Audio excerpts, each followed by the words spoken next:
ကဲအားလုံးမင်္ဂလာပါဒီနေ့မိုးအေးလေးနဲ့ပေါ့နော်ကျွန်တော်ငါချောင်းနဲ့ခရမ်းချင်တီးချက်စားပြမှာဖြစ်ပါတယ်ဘယ်လိုချက်ရမလဲဆိုလာကြည့်ကြမယ်နော်ရင်ဆောင်ကျွန်တော်တို့စီထဲမှာဖြစ်ပါတယ်စီထဲပြီးကျွန်တော်တို့နှွေးမှောက်နဲ့ငယ်ထည့်ပါမယ်ခင်ဗျပြီးရင်စီဆူလာရင်ကျွန်တော်တို့ချက်တွန်နီကိုထည့်ပါမယ်ခင်ဗျကဲကျွန်တော်ခဏလှော်လိုက်မယ်နော်ချက်တွန်နီအနက်မွေးလာတဲ့ခါကျရင်ကျွန်တော်တို့မိုးမြုံရုပ်တီးထဲမှာဖြစ်ပါတယ်ခင်ဗျကျွန်တော်တော့ဒီတစ်ခါကျွန်တော်ဟိုဟင်းချင်းရုပ်တီးမတောင်းဘူးပေါ့နော်ကျွန်တော်ကဒီတောစတိုင်လိုမျိုးပေါ့နော်မိုးမြုံရုပ်တီးထဲမှာဖြစ်ပါတယ်ပြီးရင်ကျွန်တော်တို့အချောင်းနဲ့ခရမ်းချင်တီးထဲလိုက်မှာဖြစ်ပါတယ်ခင်ဗျကျွန်တော်တို့ခဏလှော်လိုက်မှာပေါ့နော်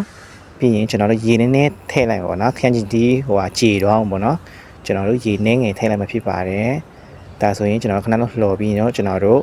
အဖောင်းအောက်လို့ရပါပြီခင်ဗျာခရမ်းချင်တီးကြေတဲ့ထိပေါ့နော်ကျွန်တော်တို့ဖောင်းအောက်လိုက်မှာဖြစ်ပါတယ်ခင်ဗျာကဲ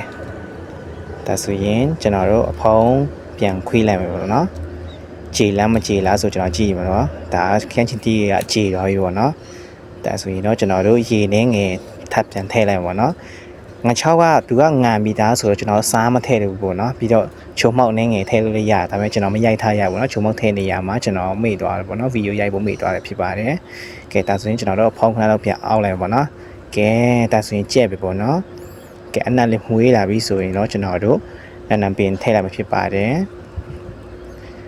ဒီလောက်ဆိုရပါပေါ့နော်ကဲနံပင်ထည့်လိုက်ဖြစ်ပါတယ်ခင်ဗျာအရန်မွေးတယ်ပေါ့နော်နံပင်ထည့်ပြီးတော့ကဲဒါဆိုရင်တော့အရန်ကိုစားလို့ကောင်းတဲ့အချောက်နဲ့ခရမ်းချင်တီးလေးရပါပြီခင်ဗျာအစီပြန်လေးပေါ့နော်